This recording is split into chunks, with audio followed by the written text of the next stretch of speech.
everybody, and welcome back to another episode of the Mayor Tyler Moore Show, partnered with Walls Furniture Mattress of Kokomo, here on the Kokomo Post. My name is Drew.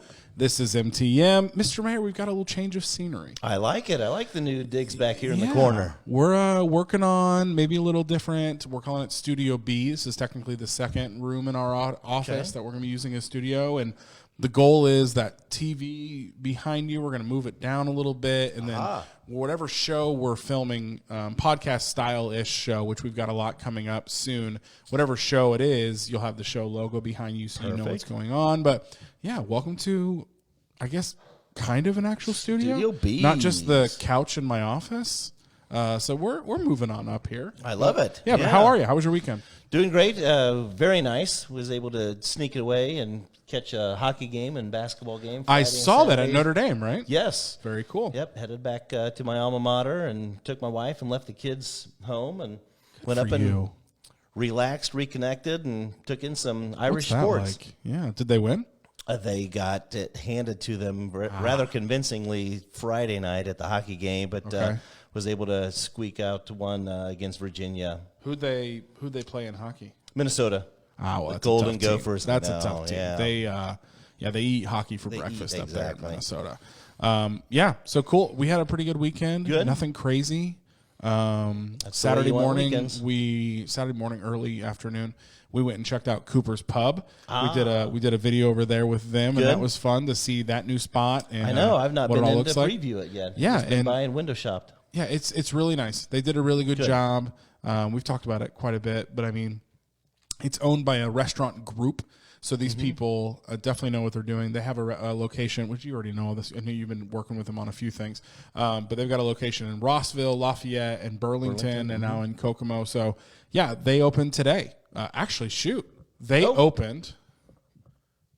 I'll tell you what time we filmed this show. They opened this 50 minutes ago. Hey, here in sweet. Downtown Kokomo. They opened at 3 p.m. Congratulations. Grand opening. They had a soft opening on Saturday. Okay. So congrats to them. Yeah, we did that. And then really, it was one of those Sundays we didn't really do much. Hung around the house. Beautiful. Hung out and chill out.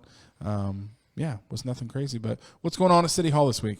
Gearing up for what is anticipated weather-wise. Snowpocalypse. Mother Nature's been kind to us, but no, I've heard like 3 different people. One person say, it's all over. Maybe 6 to 12. Another one's like, we're getting 27 inches. I mean, so. Does the government have access to anything like actually true? Because I don't know, I'm the same way. I've seen, we're going to get 5 to 7 inches, and then Billy Bob's weather blog on Facebook says we're going to get 7 foot of snow. Like, I don't know. There's so many sources of meteorology these days, and also snow has kind of become, I don't know, I've said this, the boy who cries wolf, right? The classic story about the boy who said there was a wolf and then there never was, and then people forgot and didn't care, and then, like the boy died because there actually was a wolf one time. Got dark there, but that's just how the story goes. I didn't write it. But, I've become that way with, I'm the Hoosier that cried tornado.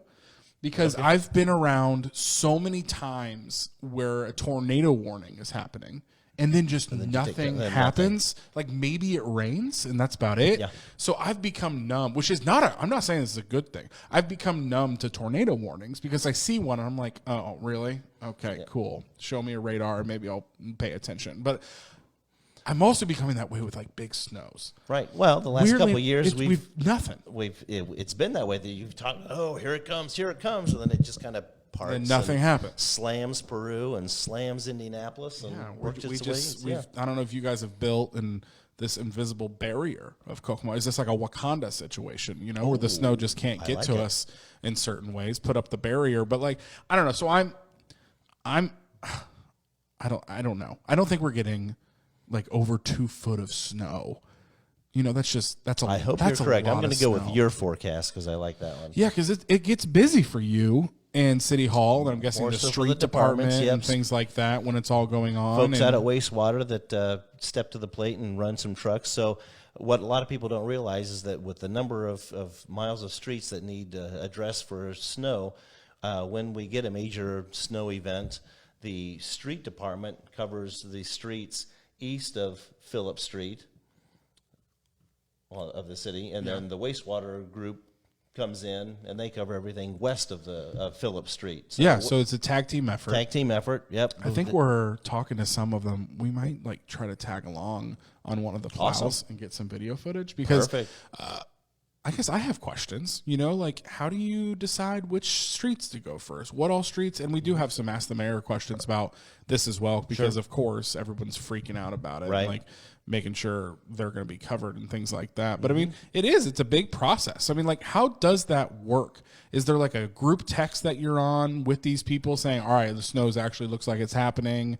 Let's get out and going. Do you wait till it's all falling? I mean, what is that city hall process like when it comes to weather specifically on the snow side? So actually relying on the street department and monitoring the weather as it comes in and anticipating it. And so a lot of times what they'll do in anticipation of ice now, we make our own brine. Which gets great. So, so the street department will go out and pre-treat some of the main roads, main arterials, if you will. The Washingtons, the Marklands, some of those that are heavily the main trafficked. roads, And so they'll treat those, and then kind of the same way as either ice or the snow starts to fall, they anticipate the slick intersections. They'll drop salt in main areas, but a lot of times. When folks are like, hey, the snow's down, why aren't they clearing it yet? Well, I mean, depending on when it's the snow is forecasted or how long it will continue to drop, a lot of times they'll let 2-3 inches, maybe even 4 fall if they know that there's still a handful of others coming, and then attack it in phases, knowing that instead of as soon as it hits and they start clearing it and they know that they're still going to have to hit it again later. And so they'll hit the main areas, usually do side streets as well. And again, that's calculated. Well, hold on. You said the word usually do side streets. So when does it happen? Like for sure we're doing side streets, or like, we're not going to do the side streets. Is it depending on how much snow is falling? Depending on how much snow is falling, yeah. Because I know this most recent one, we didn't get a ton. I think 2 or 3 inches, if that. If that, yeah. I don't even think it was much past 2. Yet there was enough to get some substantial accumulation, especially in the side streets, that they remain covered, and then it gets compacted, turns to ice, and so folks are concerned with the amount of ice that after it's compacted, and so depending on the inches, I've not actually heard from the street department when after a certain accumulation they do. Again, depending on the weather following an event, if it looks like there's going to be enough sun, that they, leave some of the side streets alone, to reduce the amount of salt that gets used and such, knowing that Mother Nature's going to take care of melting a lot of that away. Depending. Yeah. So it's pretty all hands on deck type of moment, like trying to figure out the best way to do it. And obviously the street department and the wastewater, this isn't their first rodeo. Now, there definitely might be some people that have never handled like a 2-foot snow or something like that. So, yeah, it sounds like there's a process to it. Now, so we learned a little bit how the city handles it. I'm curious how the Moore household handles it. When you're looking at him. Well, not just shoveling, but I mean, the grocery stores, I'm guessing, are just nuts today, right? Oh, I'm sure which they are. really goes into the hands of the people that think snow forecasts really are just marketing dollars from the bread, milk, and eggs companies.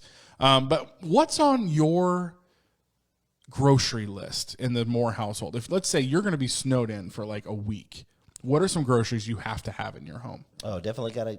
I mean, some of the staples. I mean, eggs. Yeah, it'd be nice to have, but definitely the milk and the bread, so you can. Make sandwiches. Okay. The peanut butter and jelly, that's usually an easy staple. With mayonnaise? What was no, your that's favorite with the bologna. What was your favorite sandwich? Mayonnaise, bologna, jelly, and cheese. Yeah. Yes, got it. So yeah, that would be a treat. If I know I'm going to be in, I'll get some of those, because if I'm going to be home, I want to be happy. Yeah, you're home happy in your pajamas, your PJs, and maybe you got a good pair of slippers you wear. Absolutely. There you go. That's nothing wrong with that. Yeah, I don't know what mine would be on. I feel like, I don't know, just... Definitely chips. I'm a snacker. I'm a terrible snacker. What's your favorite chip? My favorite, my favorite. Oh my gosh! Going back to this past weekend at Notre Dame, we went to this little pub called Danny Boy's. They also have one in Carmel. The most incredible homemade potato chips seasoned. And Are they kettle style? They are kettle Okay, style, good. but oh my gosh, just amazing. But bagged wise, I'm a chili cheese Frito kind of guy. Ooh. Or just your basic run-of-the-mill Lay's. Mine is ravioli. That's like my go-to snowed-in food. What? Like the Chef Boyardee individual ones? You know, pop and go? No, you're talking about that. So when quarantine happened and like we thought the world was ending and I went to the grocery store before I ran home after work and like I was just grabbing any canned food or anything. I literally thought like it was a zombie apocalypse. Like I'm surprised I paid for it. I thought I would just run out of the grocery store because it was the end of the world. Most people were grabbing toilet paper, but Drew I don't think there was any left. Grabbing raviolis. Which I would need some toilet paper after eating the 10 cans of canned ravioli apparently I got. I don't know what mine would be, but I did have a strong opinion, and the more I think about it, I'm really passionate about this. I don't think chips should exist unless they're kettle chips. Really? Like we've developed kettle chips. I do like kettle chips. They are superior to any other chip. Make every chip a kettle chip. Specifically, we're talking bag full. Those Mrs. Vicky's or Miss Vicky's chips. Vicky's, yes. The barbecue are good. The regular salt, the good. jalapeno chips. Mm-hmm. But then there is this chip you need to find. Shout out to Kyle Gibson because I think he's the one that introduced me to them. They're called Voodoo Chips. Oh, yes. And the Voodoo kettle chips are the best chip I've ever had. There's only a few places in town that have them. I know, but you can get a giant bag of them at Sam's Club. Oh. They sell them now. Okay. Oh, is it not always? Sometimes they do. And when they do, buy 7 bags because it's the best chip in the world. And I can also confirm that it's really good in like hell of a good dip, like the sour cream and onion or whatever the dip is. Gotta love that. So yeah, make sure you're prepared. The snow probably isn't coming, but if it does, go get your raviolis and your Voodoo chips and your jelly and bologna. NFL playoffs happened this weekend. I thought we'd talk about that for a second. I tell you what, and I've been saying this on Facebook, I'm such a college football guy, but I've started to watch the NFL a little bit, and I'm actually a free agent fan. I've decided, like, I think I want to be a fan of an NFL team. I haven't decided which one yet. I had a list, but heck of some games. Oh, they're great. Every single game is nuts. Playoffs. But like I asked last night, and they're not normally like this. They're extra entertaining, but we talked about it a little bit earlier on some content that like the Bengals pulled it out and they beat Mahomes and the Chiefs at Kansas City, so that was great. Are you a big NFL guy? Not a huge NFL guy. I don't have a favorite team either. I mean, really? I know maybe we'll be fans together. We could. Let me pull up my list. Keep talking, because I'm like I like college football a lot. You're a Notre Dame fan. I'm a Michigan fan, so we hate each other in that aspect. But I mean, I think I'm ready to be an NFL fan, and I don't want to just be. Of course, it's the Colts. Oh, sure. You know, I want it to be deeper than that. Or whoever ends up winning the Super Bowl. Exactly. I don't want to look like a fair weather fan either. Let me try to find my list because I know the Detroit Lions. Here we go. Kansas City Chiefs. I really like Patrick Mahomes. I think he's a great guy.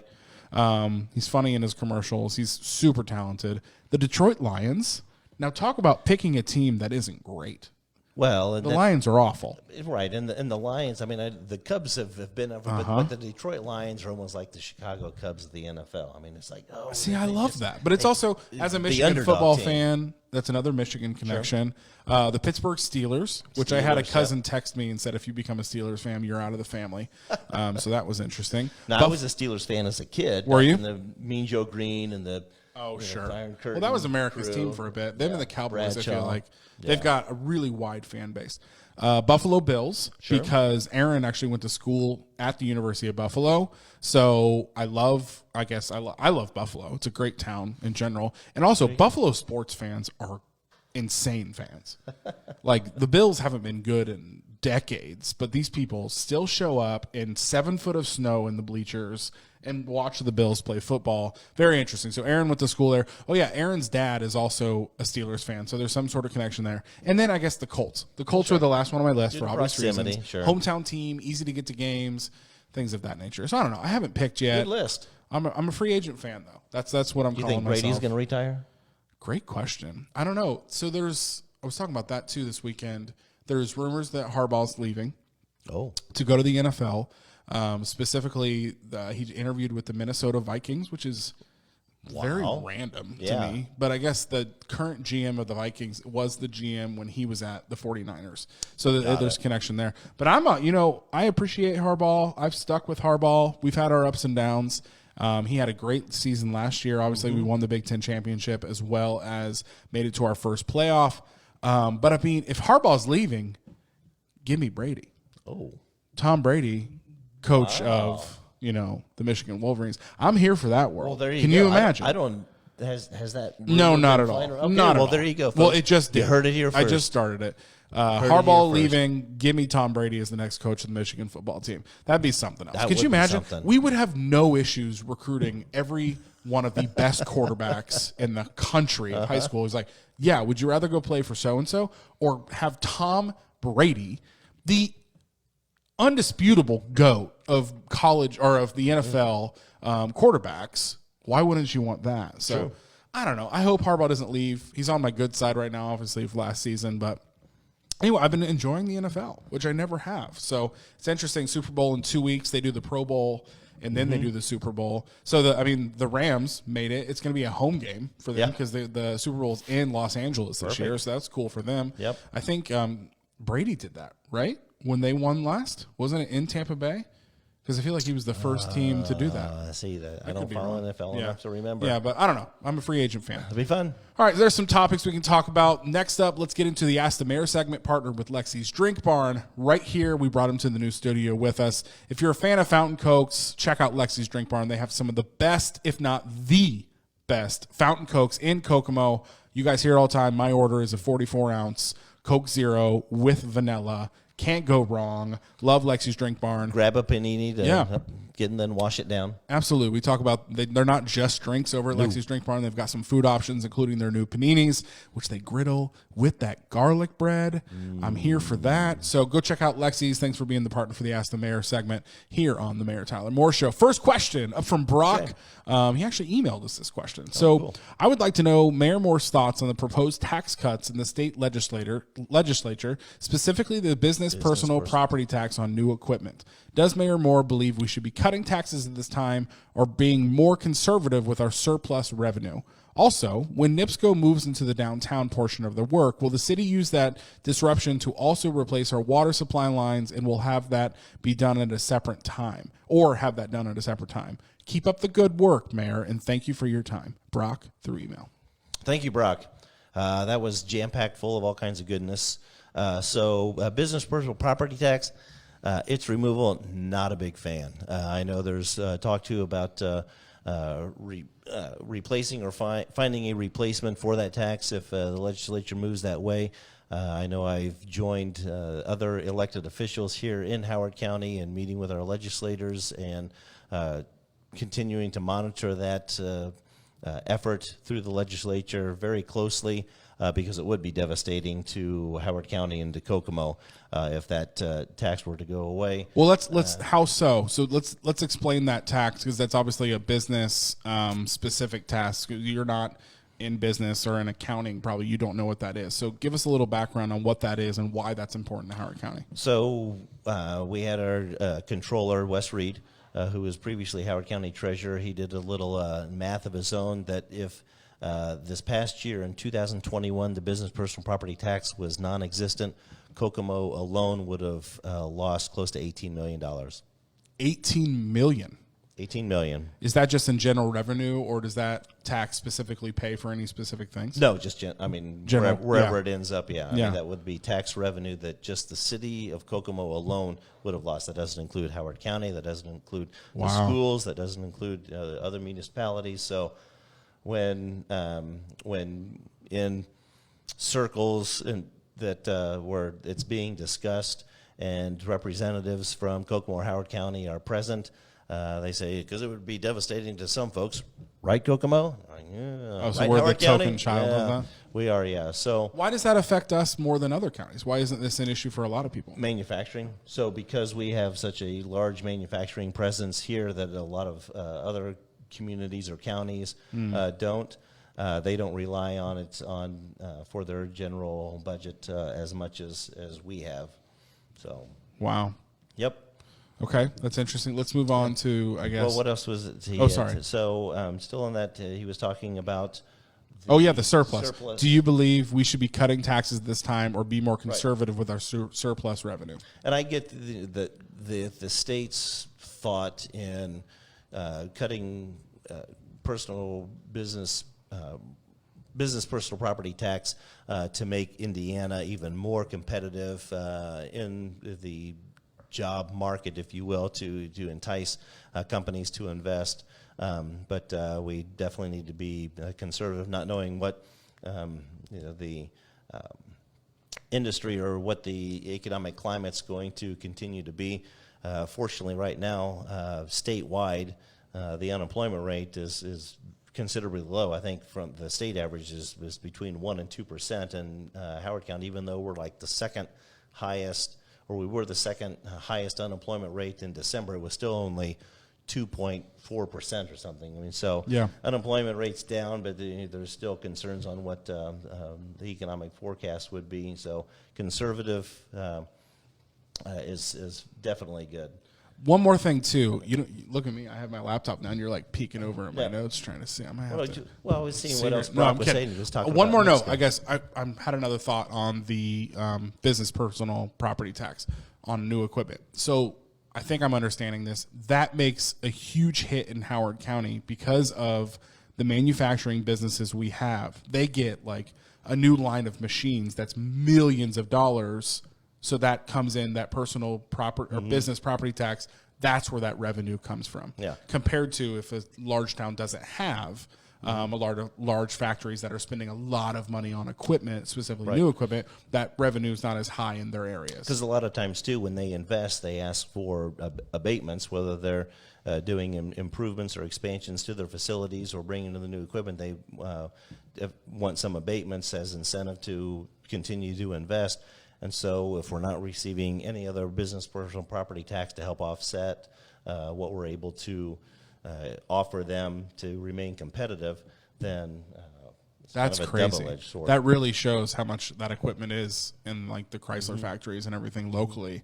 If 18, and that's not just from their obviously equipment, but overall, but like $18 million. Yeah, I could see that being a hurt. And that's honestly, that's such another effect of us having our majority of our economy being from those areas too, So, okay, gotcha. He also mentioned about the NIPSCO, the work coming downtown. NIPSCO, obviously, we like to make sure that utilities are communicating with each other, that they're going to be in areas that the other needs to be, that work can be done concurrently or shortly after one or the other. So, yes, with NIPSCO's next and final phase being the downtown area, any issues with either water, broadband, electric, we'll definitely make sure that those get coordinated.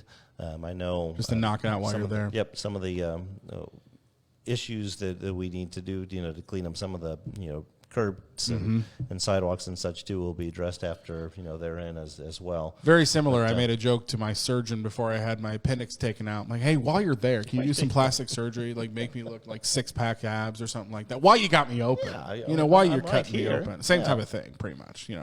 Water lines and plastic surgery. Okay, thank you for that question, Brock. That was one of those questions we just didn't have time for last week. Yeah, that was it. Yep. So I'm glad we were able to get that. Next question comes from a Bree Bragg. Bree Bragg. Do you know Bree Bragg? The name sounds familiar. It does sound really familiar. I haven't seen her in like 3 months. She's got the cutest darn kid. Her kids, I joke with her, they look the exact same. It's unbelievable. Brennan, her oldest son, he's 6. And then Blakely was just born. She's like 4 months old now. And they are the exact same person. So Blakely doesn't exist in my mind. Brennan 2.0 exists. Perfect. But she's back from maternity leave. That was a joke. She wants to know your opinion. Do noodles belong in chili? And parentheses, her answer is yes. And before you answer, I'm going to give you. You know what? Actually, no. Go ahead. I'm not going to give you that. Noodles get thrown in chili are just an added filler. And even though there's the kind of chili flavor aspect to it, when I put noodles into a chili substance, it becomes goulash to me. There it is. So there it is, folks. So yes, I've seen chili with noodles in it, but as soon as noodles go into a chili-like entree or dish, to me it becomes goulash. Okay, there you have it, Bree. So there is a big debate in our office. Bree, she creates a lot of content for us, social media content, all of that type of stuff, and she's obviously on like video content, and Bree does a lot. Mm-hmm. But one day she kind of took it upon herself to create a Facebook graphic from the Kokomo Post voice, like she was speaking for us, and she told the internet that we believe that noodles belong in chili. Now, she did this without asking any of us. And no disclaimer. Oh. I'm surprised we're still here because the internet attacked us. Did it really? With a strength that I've never seen before. Oh, my gosh, that's because great. Majority of the people fully agreed with you. They do not believe that chili belongs in chili or noodles belong in chili because it becomes goulash. And we have like an internal chat system called Slack that we use here at the office, and somehow that got sparked up last week too, or 2 weeks ago or something like that.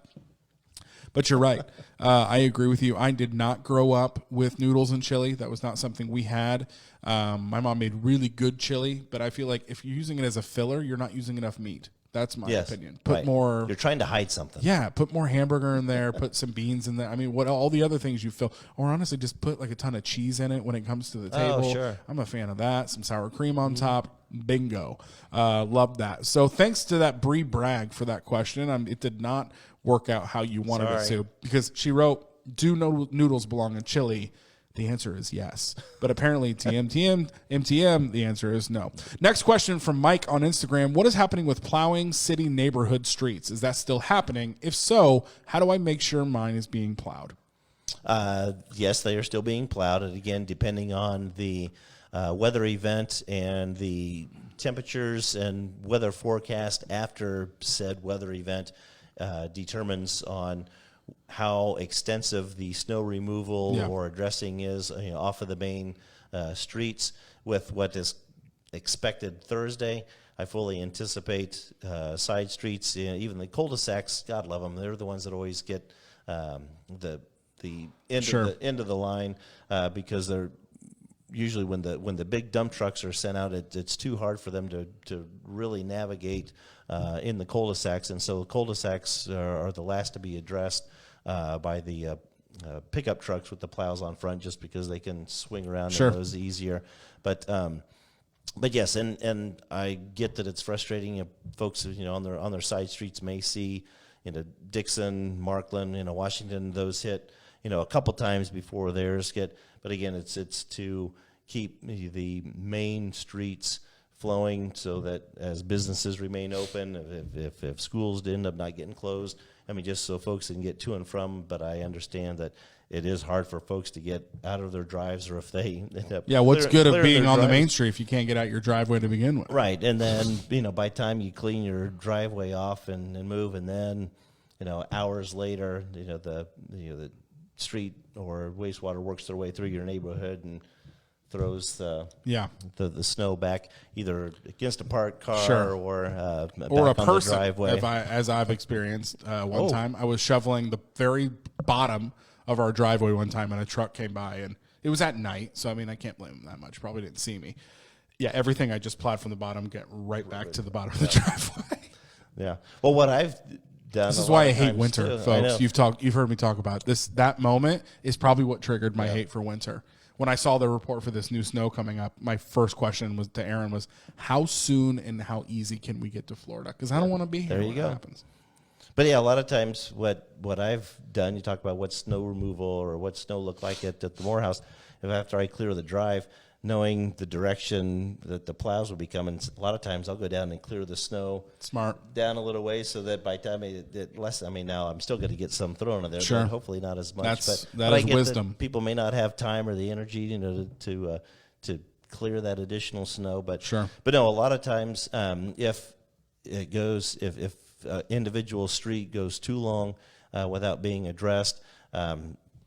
call us 456-7444. I can coordinate with the street or wastewater to see where they are on those areas.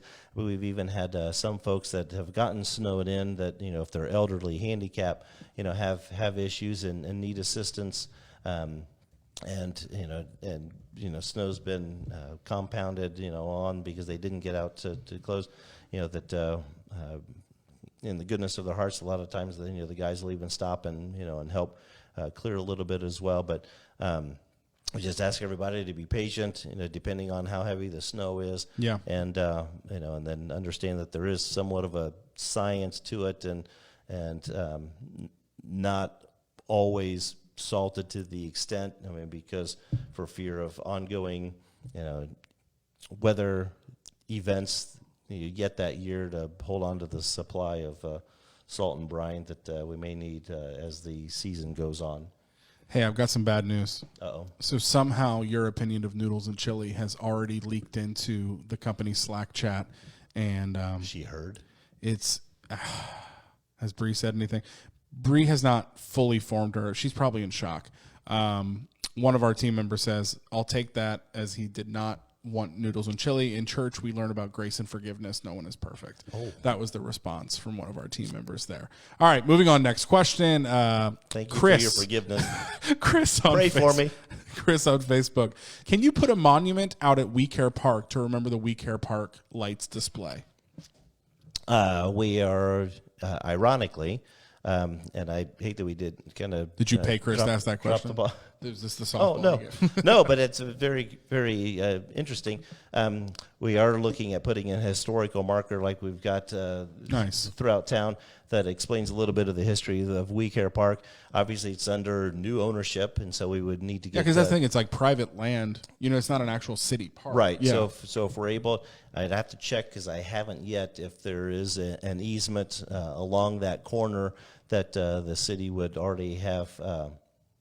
I guess the legal right to place a sign there. Otherwise, we'd have to work with the new owner to find the best place to put that. And really, it's along the trail almost as well, that we could even, if it doesn't work along the street, we can put something right off the trail there at the intersection as well. So good question. Ironically, we're working on a marker. Love that. And the last question today is from Austin on Facebook, which I like where Austin's head's at, especially with all this snow talk. Are there any new projects coming to our parks this spring or summer?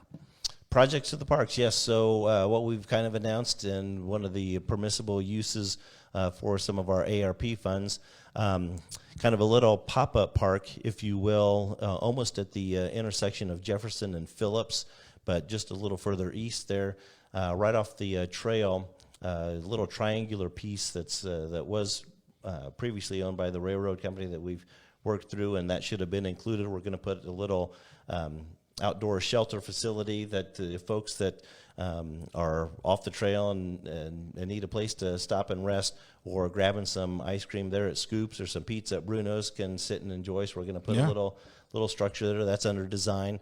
A little further north from there, the old North Side Ballpark. We've already got plans and trying to get costs back now on a ninja course or a pump track, as well as a ninja course, so something kind of make that a little trailhead, still leaving the ball diamond there for folks to use, or ball teams when they can't get out at Championship Park to practice, so still utilizing that, the activity that's going on now. We're going to be upgrading the restrooms there, again, since we're going to turn it into a trailhead, so that'll be some subway tile backsplashes, you bet, things like that. Yeah. The soccer complex, there where the Cloverleaf comes out at Markland, right there across from the jail.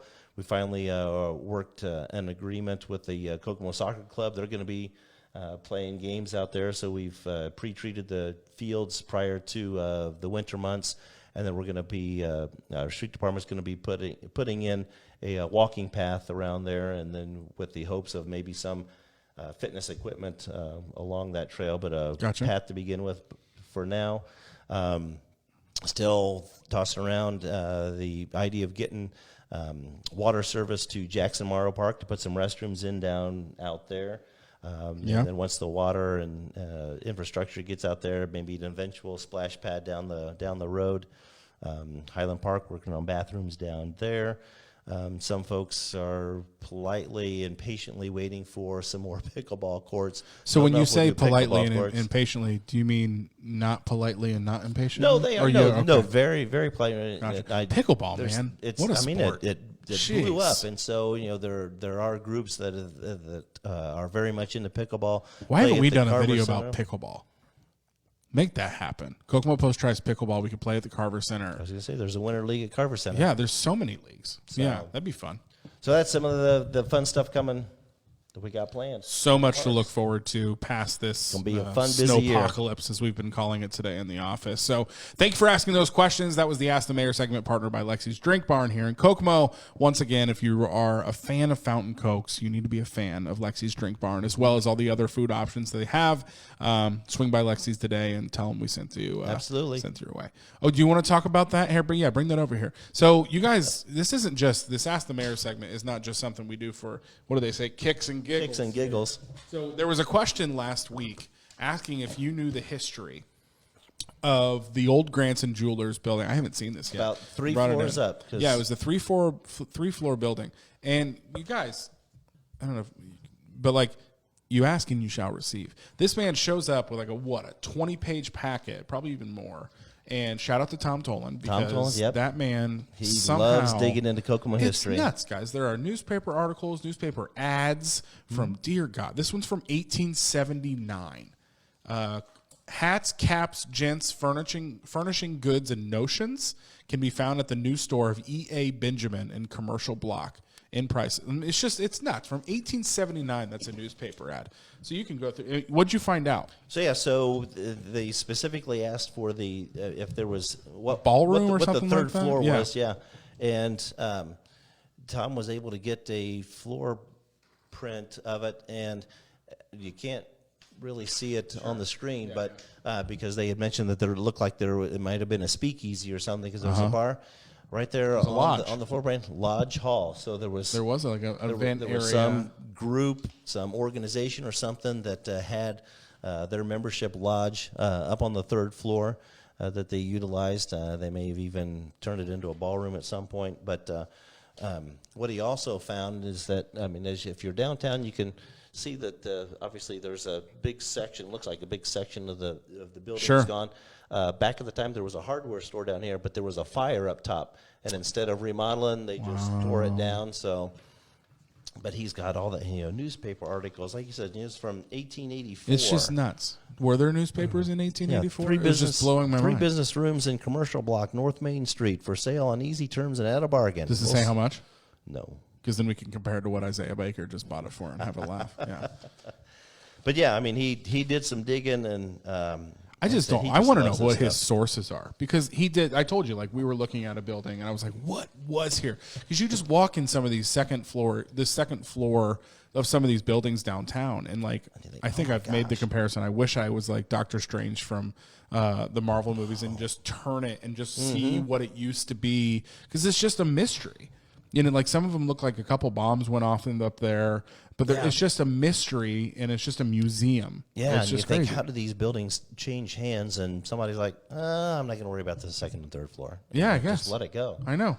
It's crazy. So, yeah, thanks. Shout out Tom Tolan. Maybe we'll have like a History with Tom section sometime. And like maybe once a month he comes in and like tells us, like, did you know about this building downtown? He would love that. That'd be really fun. We should do that. He's just a good guy, a character in general. The man was made for film, I think. That he was. Yeah, I love that. So thanks for bringing that in. So, if you have any questions, whether it's that, we're talking about taxes or snow plowing or noodles and chili, leave them in a comment below. Sure. We want to answer those questions here on this show. He loves answering these questions, loves being transparent with you guys and talking about stuff, and wants that to be a part of what he is known for as a mayor, is just being interactive with the city and the citizens that live in it. So thank you for asking these questions for the keeping it real. Keeping it real. People still say that? Is that still a thing?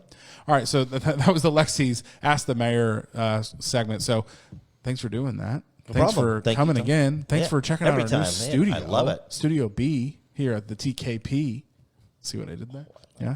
Thank you for watching another episode of the Mayor Tyler Moore Show. What? What are you saying? Oh, dad joke. Dad joke. Shoot.